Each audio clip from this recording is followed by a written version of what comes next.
Hello मेरे महतायो, आज one movie explanation होने वाला है लाइट्स आउट। देखो, हम सभी बचपन में अंधेरे से डरते थे, लेकिन बड़े हो जाने के बावजूद भी ऐसा कुछ सिचुएशन आ जाता है आप भी अंधेरे से डर जाते हो। और कई कबार सिर्फ अंधेरा आपको डराता नहीं है, आपके मेंटल लेवल भी बहुत ही ज्यादा खराब कर देता है अंधेरा। जब आप दिन के उजाले में होते हो तब आप एनर्जेटिक फील करते हो, और ये मूवी अंधेरे के यही सारे खामियों को बहुत ही अच्छी तरीके से दिखाता है। और आपका अंधेरे में डर लगने वाला इस इमोशन को ये मूवी बहुत ही अच्छी तरीके से इसका फायदा उठाता है। तो कहानी की शुरुआत में हम लोग देखते हैं एक टेक्सटाइल कंपनी की ओनर को, जो अपने बेटे के साथ बात कर रहा होता है। और उसका बेटा बोल रहा होता है कि उसका मॉम का तबीयत फिर से खराब होना शुरू हो चुका है, और बोलता है कि उसका मॉम फिर से अकेले में ही खुद से बात करना शुरू कर चुकी है। एंड इस बात को सुनकर ये डैड बोलता है कि कोई बात नहीं बेटा, मैं बहुत ही जल्दी घर लौटने वाला हूँ और मैं करता हूँ तुम्हारे मॉम के लिए कुछ। एंड इसके बाद यहाँ की एक एम्प्लॉय आती है, एंड इस मोहतरमा को मैं आंटी ही बोलना पसंद करूंगा। तो आंटी बोलता है कि सबका काम तो खत्म हो चुका है, ऑफिस को पूरी तरीके से बंद कर दूं या आप रहने वाले हो। जहाँ पर डैड बोलता है कि कोई बात नहीं, ऑफिस बंद कर दो, मैं आज ऑफिस में थोड़ा सा लेट नाइट वर्क करने वाला हूँ एंड तुम चले जाओ यहाँ से। तो आंटी जाती है सारा लाइट ऑफ करने के लिए, लेकिन यहाँ पर इसके साथ कुछ अतरंगी चीजें होना शुरू हो जाती है। दरअसल ये आंटी यहाँ पर जैसे ही लाइट को ऑफ करती है, यहाँ पर उसे कुछ शैडो दिखती है। फिर से लाइट को ऑन करती है तो शैडो गायब हो जाता है, फिर से ऑफ करती है वो शैडो फिर से आ जाता है। एंड इस तरीके से ऑन ऑफ कई कबार करती है, एंड सेम चीज उसके साथ बार बार हो रही थी। एंड लास्ट टाइम तो हद ही हो जाती है, जैसे ही लाइट को ऑफ करती है वो शैडो बिल्कुल उसके पास आ जाती है। एंड इस बात पे इस आंटी का तो आत्मा ही उड़ जाती है, डरते हुए बॉस के पास जाती है एंड बोलती है दरअसल पिछले रूम में मैंने कुछ देखा है, आपको संभल कर रहना चाहिए। लेकिन वहीं पर ये बॉस कुछ फोन कॉल पे बात कर रहा था अपने घर पे ही, तो इसी कारण से ये सारे बातों पर ज्यादा ध्यान दे नहीं पाता है। फिर ये वो औरत यहाँ से चली जाती है और ये इंसान अपने फोन कॉल पर बात खत्म करता है। उसके बाद अपने फैमिली तस्वीर को एक बार देखता है, देन सोचता है कि फैक्ट्री को एक बार देख कर ही आता हूँ कि सब कुछ ठीक है कि नहीं। फिर यहाँ पर आता है और उसे एक शैडो दिखाई देता है। पहले तो सोचता है कि उसके ही कंपनी की कोई एम्प्लॉय होगा, फिर लाइट ऑफ हो जाता है और वो थोड़ा सा डर जाता है, ऊपर हाथ करता है, लाइट फिर से ऑन होता है और वो फिर से मुड़कर देखता है तो शैडो एक ही स्टेप आगे आ चुका था। एंड काफी स्कैरी मोमेंट था यार। बाकी इस तरीके से लाइट ऑन ऑफ होते रहता है, और जैसे ही लाइट ऑफ होकर ऑन होता है वो शैडो एक स्टेप आगे आ जाता है। लेकिन इस मोमेंट पर इस इंसान को पता लगता है कि ये शैडो लाइट पर आ नहीं सकता है, तो यहाँ से दौड़कर भागने की कोशिश करता है, लेकिन यहाँ पर गिर जाता है और उसे चोट लग जाता है उस शैडो का। फिर जैसे तैसे करके पीछे मुड़कर देखता है एक रूम को, और उस रूम पर दौड़कर भाग कर जाता है और जाकर ही दरवाजा लगा देता है और फुल रेडी हो जाता है उस शैडो के साथ फाइट करने के लिए।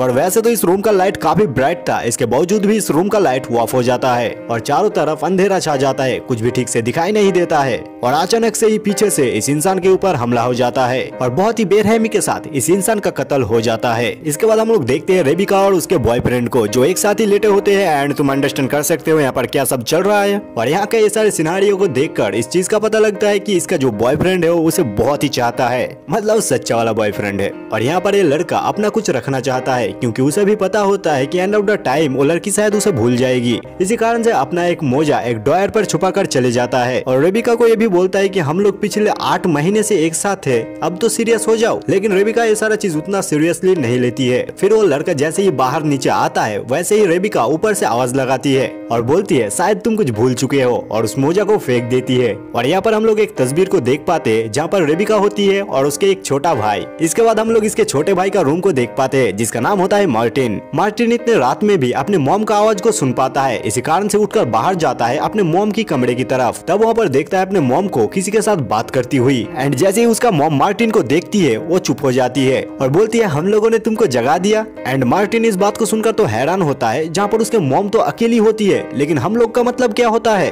वहीं पर मार्टिन एक शैडो को देख पाता है जो काफी भयंकर था, इसी कारण से वो पीछे आ ही रहा था, लेकिन वो शैडो मार्टिन को बहुत ही भयंकर तरीके से डरा देता है। मार्टिन दौड़ते हुए अपने कमरे पर आता है और डोर को लॉक कर देता है, लेकिन कोई तो आकर मार्टिन का डोर को ओपन करने की कोशिश कर रहा था। और इतना अगर डर का माहौल होगा तो कोई भी कैसे सो सकता है। तो इसी कारण से मार्टिन पूरे रात सो नहीं पाता है, इसी कारण से जब भी वो स्कूल में जाता है वो सो जाता है। एंड ऐसा बार बार होते हुए देखकर स्कूल वाले चाइल्ड फेयर को बुला लेता है। एंड वो चाइल्ड फेयर के औरत मार्टिन के जितने भी सारे रिलेटिव था सबको कॉल करता है, लेकिन कोई भी कॉल नहीं उठाता है। तो एंड मोमेंट पर मार्टिन की बहन रेबिका को कॉल लगाई जाती है। इसके बाद रेबिका और उसके बॉयफ्रेंड स्कूल पर आती है और यहाँ पर हम लोग को पता लगता है कि मार्टिन की बहन रेबिका दरअसल उसके स्टेप सिस्टर होती है। और रेबिका रेबिका यहाँ पर आकर अपने भाई के साथ बात करती है और बोलती है कि चलो भाई घर चलते हैं। वहीं पर मार्टिन बोलता है कि किसके घर, तुम्हारी घर या मॉम की घर। दरअसल रेबिका अलग रहती है और उसके मॉम और मार्टिन एक साथ रहता है, तो इसी कारण से मार्टिन अपने घर पर मतलब अपने मॉम के पास जाना नहीं चाहता है।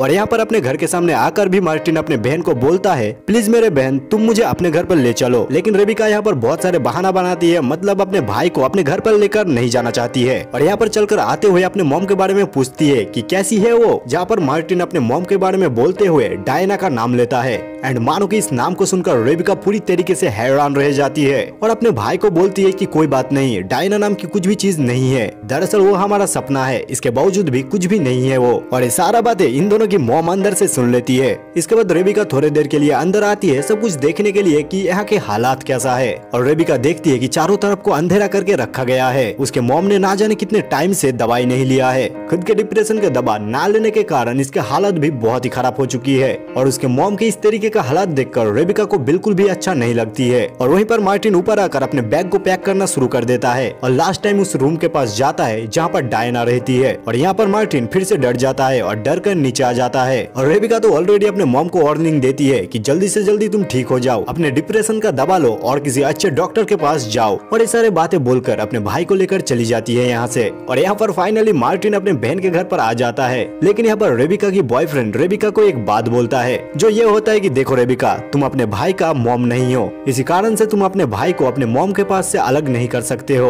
ये लीगली तौर पर बिल्कुल भी सही नहीं है, जो बिल्कुल ही सही बात होता है, लेकिन रेबिका को ये बात बिल्कुल भी पसंद नहीं आती है। इसी कारण से अपने बॉयफ्रेंड को बोलती है कि तुम यहाँ से जा सकते हो। एंड बेचारा यहाँ पर क्या ही कर सकता है, चला जाता है यहाँ से। इसके बाद रात में हम लोग रेबिका को सोते हुए देखते हैं, जहाँ पर लाइट ऑन ऑफ होता है रेबिका का नींद खुल जाता है। रेबिका दरवाजे की तरफ देखती है, वहाँ पर कोई बैठा हुआ है एंड फ्लोर पर स्क्रैच कर रहा है। रेबिका तो पहले सोचती है कि शायद उसके भाई होगा, लेकिन जैसे ही लाइट को ऑन करती है वो शैडो गायब हो जाता है। एंड फिर से लाइट को ऑफ करती है तो वो शैडो फिर से आ जाता है। लेकिन ऐसा एक दो बार होने के बाद लास्ट टाइम जो होता है रेबिका को पूरी तरीके से डरा देती है। रेबिका बाथरूम में जाकर अपने चेहरे को आईना पर देखती है, वहीं पर अपने भाई को देखती है टब पर सोया होता है जो लाइट ऑन करके। फिर अगले सुबह दिखाया जाता है चाइल्ड फेयर वाली रेबिका के घर पर आ जाती है और बोलती है अपने घर पर तुम अपने भाई को रख नहीं सकती हो, तुम अगर ऐसा करनी चाहती हो तो आईनी तौर पे तुम्हें ऐसा करनी होगी, और अगर नहीं कर सकती हो तो अपने भाई को अपने मॉम के पास छोड़कर आ जाओ। और इसके लिए रेबिका साफ तौर पर मना कर देती है। फिर ये चाइल्ड फेयर वाली भी चली जाती है। वहीं पर रेबिका की नजर पड़ती है फ्लोर पर, जहाँ पर अगले ही रात पर कोई शैडो वहाँ पर स्क्रैच कर रही थी।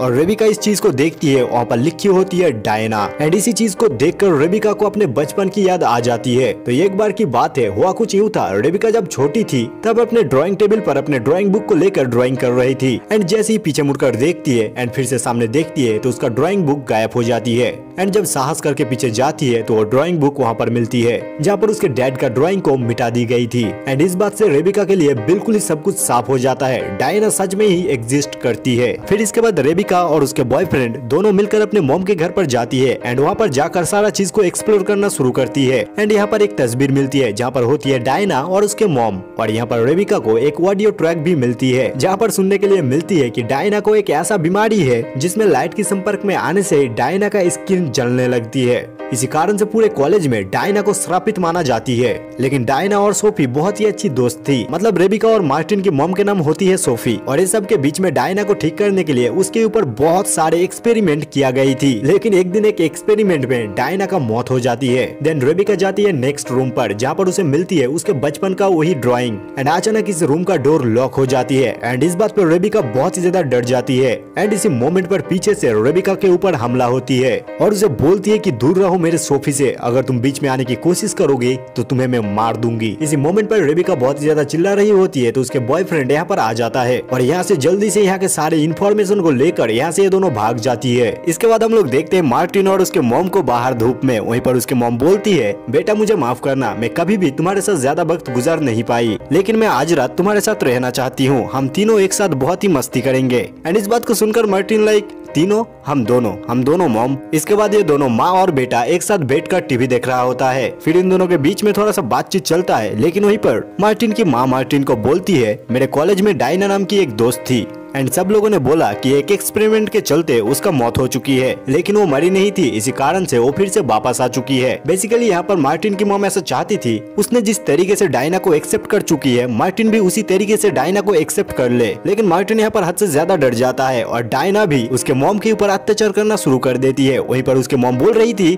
मार्टिन प्लीज कुछ भी हो जाए लाइट ऑन मत करना, प्लीज मत करना लाइट ऑन। लेकिन मार्टिन तो बहुत ही ज्यादा डर चुका था, लाइट ऑन करके वहाँ से भाग जाता है। एंड मार्टिन सीधा अपने बहन के पास जाता है और बोलता है डायना सच में एग्जिस्ट करती है, उसने मुझे टच किया था। इसके बाद रेबिका सब कुछ बताना शुरू करती है। रेबिका मार्टिन को सब कुछ बोलती है, कॉलेज टाइम से लेकर जितना कुछ हुआ था, डायना का वो स्किन डिजीज कैसे लाइट में आते ही वो भयंकर तरीके से रिएक्ट करना शुरू कर देती है। एंड उसके बाद डायना ने उसके मॉम के दिमाग के ऊपर हावी हो गई। इसी कारण से जब भी उसके मॉम के दिमाग की हालत बहुत ही खराब होता है, उसी टाइम पर डायना आता है। एंड अगर उसके मॉम डिप्रेशन का दवा खाती है तो उसकी मॉम की दिमाग ठीक होना शुरू हो जाती है। तो सीधी सी बात है, डायना उसके मॉम के ऊपर हावी हो नहीं पाती है। इसी कारण से डायना बिल्कुल भी नहीं चाहती है कि उसके मॉम डिप्रेशन का दवा पिए। और जब इन दोनों के डैड ने सब कुछ ठीक करने की कोशिश किया था, तब उसके डैड को मार दिया गया। रेबिका यहाँ पर यह भी बोलती है कि उस दिन डायना एक्सपेरिमेंट के द्वारा सच में ही मर चुकी थी, लेकिन अभी भी डायना ये सब कुछ कर पा रही है क्योंकि उसके मॉम के दिमाग के साथ वो जुड़ी हुई है। जब तक उसके मॉम ठीक नहीं हो पाती है तब तक डायना रहेगी। और ये सारे बातों के बीच में डोर पर नॉक नॉक आवाज होता है। रेबिका जब डोर ओपन करती है तो वहाँ पर कुछ भी नहीं होता है। इसका सीधा सा मतलब ये है डायना यहाँ तक पहुँच चुकी है। और होता भी वैसा, बेड के नीचे जो अंधेरा होता है ना, उसी अंधेरे में छुपी होती है डायना और वहाँ से ही मार्टिन को खींच रही थी अंदर की तरफ, लेकिन रेबिका यहाँ पर बचा लेती है अपने भाई को। और अब ये सारे सिचुएशन को देखते हुए परिस्थिति बहुत ही खराब हो चुका था। इसी कारण से सब लोग मिलकर उसके मॉम के पास जाता है। उसके मॉम को डायना और उसकी तस्वीर दिखाती है और पूछती है सब कुछ, लेकिन वही सारे पुराना कुछ बातें, ये सारे बातों को लेकर बहस छिड़ जाती है माँ बेटी के बीच में। और ये सारे चीज को लेकर कुछ भी क्लियर तो नहीं हो पाता है, लेकिन ऊपर से उसकी मॉम रेबिका को ये बोलती है कि तुम लोगों ने मुझे छोड़कर चली गई थी, मुझे जब जरूरत था तुम लोगों का, मुझे जब चाहिए था हेल्प, तब तुम लोगों ने मुझे अकेला छोड़ना पसंद किया था। और ये सारी चीज को लेकर रेबिका भी बहुत ही ज्यादा गुस्सा हो जाती है और अपने भाई को बोलती है कि चलो यहाँ से चलते हैं। लेकिन मार्टिन ऐसा नहीं करता है। मार्टिन बोलता है मुझे पता है कि बहुत कुछ हुआ है, लेकिन वो हमारी मॉम है, उनको जरूरत है हम सबको उनको हेल्प करना चाहिए। इसी कारण से मैं यहाँ पर रहना चाहूंगा, भले ही खतरा क्यों ना हो। और अगर सुरक्षा की बात किया जाए तो कहीं पर भी नहीं है। और अपने छोटे भाई का इतना बेहतर बातें सुनकर कौन सा ही बहन यहाँ से मुंह मोड़ना चाहेगी। तो ये सब लोग यहाँ पर आज रात रहने के लिए फैसला करता है। रेबेका सोने से पहले अपने मॉम के पास मिलने के लिए जाती है या गुड नाइट बोलने के लिए जाती है। वहीं पर उसके मॉम छुप कर रेबेका के हाथ में एक चिट्ठी देती है और उस कागज के टुकड़े पर लिखा हुआ था आई नीड हेल्प। तो रेबिका उसके मॉम के डिप्रेशन के दवा को ढूंढने की कोशिश करती है, लेकिन उसे मिलती नहीं है। इसी कारण से रेबिका के पास और भी कुछ करने के लिए था नहीं। फिर अपने छोटे भाई के पास आकर सो जाती है। अचानक रात में लाइट ऑफ हो जाता है। रेबिका उठकर नीचे जाती है, वहाँ पर उसके बॉयफ्रेंड नहीं था। एंड इस बात को देखकर रेबिका बेसमेंट में जाती है लाइट को ठीक करने के लिए, लेकिन वहाँ पर जाकर सारा फ्यूज ऑन करने के बावजूद भी लाइट ऑन नहीं होती है। और इधर मार्टिन भी उठ जाता है और उठकर देखता है कि उसका बहन उसके पास नहीं है, ऊपर से लाइट भी ऑफ है। और ये सारा चीज देखकर मार्टिन तो हद से ज्यादा डर जाता है। मोमबत्ती लेकर इधर उधर अपने बहन को ढूंढना शुरू कर देता है, लेकिन मोमबत्ती से कितना ही रोशनी होता है वो आपको अच्छी तरीके से पता है। इसी कारण से डायना इसके ऊपर एक बार हमला करता है, लेकिन जैसे तैसे करके मार्टिन बेसमेंट पर अपने बहन के पास आता है और बोलता है तुम यहाँ पर क्या कर रही हो। वहीं पर रेबेका बोलती है कि सारा लाइट ऑन करने के लिए यहाँ पर आई हूँ। लेकिन सच में यार मार्टिन काफी ज्यादा स्मार्ट होता है। वो तुरंत ही अपने बहन को बोलता है कहीं पर चाल तो नहीं है। और जैसे ही इस शब्द को बोलता है बेसमेंट की दरवाजा को लॉक कर दिया जाता है और ये दोनों भाई बहन की तो आत्मा ही उड़ जाता है और जोर से अपने बॉयफ्रेंड का नाम लेकर चिल्ला रही थी। और इसका नाम होता है ब्रेट। ओके, मैं थक चुका हूँ यार, रेबेका का बॉयफ्रेंड। और ब्रेट यहाँ पर आकर बेसमेंट का दरवाजा तोड़ने की कोशिश करता है अपने हाथों का टॉर्च लाइट से। मतलब इस सिचुएशन पर कोई भी इंसान कितना बेवकूफ हो सकता है। डायना कर देती है हमला इसके ऊपर और डायना इसे मारने ही वाली होती है, लेकिन मोबाइल फोन का डिस्प्ले लाइट ऑन कर देता है। तो इसी कारण से किस्मत से बच जाता है लड़का और ये लड़का उठकर सीधा बाहर की तरफ भागता है। लेकिन इसी मोमेंट पर थोड़ा सा यहाँ पर अंधेरा था और इसी जगह पर छुपी हुई थी डायना। तो यहाँ पर जैसे ही आता है उसे तो उठा ही लेता है, लेकिन ये लड़का अपने कार का लाइट को ऑन कर देता लेता है, इसी कारण से बच जाता है यहाँ से। और इधर रेबेका और भी ज्यादा डर जाती है क्योंकि उसे लगता है कि उसका बॉयफ्रेंड यहाँ से भाग रहा है। और यहाँ पर इन दोनों का लाइट भी खत्म हो रहा था, इसी कारण से यहाँ पर ये लोग आग लगाता है। और ये आग लगाता है कौन सी चीज से आप लोग को पता है? उसके मॉम और डायना का जितने भी सारे प्रूफ और पेपर था वो सारे पेपर से आग लगाता है। एंड देखो यार, इस सिचुएशन पर और भी कोई ऑप्शन था नहीं। और इधर इन दोनों की मॉम डायना से बात करती है और बोलती है मैंने तुम्हें बोली थी मेरे बच्चों से दूर रहने के लिए, मेरे बिना तुम कुछ भी नहीं हो, तुम्हें जरूरत है मेरी। और देखो डायना, तुम अगर मुझे डराना चाहती हो तो मैं अभी दवा पी लूंगी। और जैसे ही दवा अपने हाथ पर उठाती है, डायना इसके ऊपर भी हमला कर देती है और इसे यहीं पर बेहोश कर देती है। और इधर नीचे बेसमेंट पर दिखाया जाता है रेबेका को। और अब रेबेका को सारा सब कुछ पता लग रहा था। दरअसल डायना हर टाइम पर इसी बेसमेंट पर रहती थी क्योंकि ऑब्वियस सी रीजन है, बेसमेंट हमेशा ही अंधेरा रहता है, दिन के टाइम पर भी यहाँ पर उजाला नहीं आता है। और यहाँ पर बेसमेंट की दीवारों पर डायना बहुत कुछ लिख कर रखी है, जैसे कि मार्टिन और रेबेका का इन दोनों का डैड गायब हो जाना, मतलब इन दोनों का डैड को डायना ने ही मारी थी। और इस सारी चीजों के बीच में इसी बेसमेंट के अंदर डायना रेबेका के ऊपर हमला कर देती है, लेकिन पीछे से उसका छोटा भाई आ जाता है लाइट लेकर और यहाँ से उसके बहन को बचाकर ले जाती है। और इधर रेबेका का बॉयफ्रेंड भी लौट चुका था पुलिस को लेकर, दरअसल वो पुलिस को लेने के लिए यहाँ से भागा था। और ये दोनों पुलिस ऑफिसर जैसे ही अंदर आता है, एक ऑफिसर के ऊपर डायना हमला कर देती है। और ये पुलिस ऑफिसर भी डायना के ऊपर बहुत सारा गोली चलाता है, लेकिन वो सारे गोली से डायना का कुछ भी नहीं होता है और इस पुलिस ऑफिसर को बहुत ही बेरहमी के साथ मार दिया जाता है। और इसके बाद हमला होता है रेबेका के ऊपर। रेबेका को ऊपर से ही नीचे फेंक दिया जाता है। और यहाँ पर रेबेका को डायना मारने ही वाली थी, लेकिन उसके मॉम आ जाती है और पहले तो डायना के ऊपर एक गोली चलाती है, लेकिन उस गोली से डायना का कुछ भी नहीं होता है। और अपने ऊपर गन पॉइंट कर देती है और बोलती है कि कोई बात नहीं, तुम्हारा कुछ नहीं हो सकती है तो मेरा तो हो सकती है ना। और मुझे अच्छी तरीके से पता है, मैं अगर नहीं रहूंगी तो तुम भी नहीं रहोगी। और डायना जोर से उसे रोकने के लिए जाती है, लेकिन उसी वक्त पर गोली चला देती है और यहाँ पर अपने जान को सेक्रीफाइस कर देती है सबको बचाने के लिए। और इस मोमेंट पर इस दुनिया से दोनों इंसान गायब हो जाता है, रेबेका और मार्टिन की मॉम और डायना। और ये तीनों आजाद हो जाता है एंड सब कुछ ठीक हो जाता है। और यहाँ पर इस तरीके से ये मूवी खत्म होता है। और बाकी मैं आपका होस्ट मुंतनी और आप लोग देख रहे थे वन मूवी एक्सप्लेन्ड।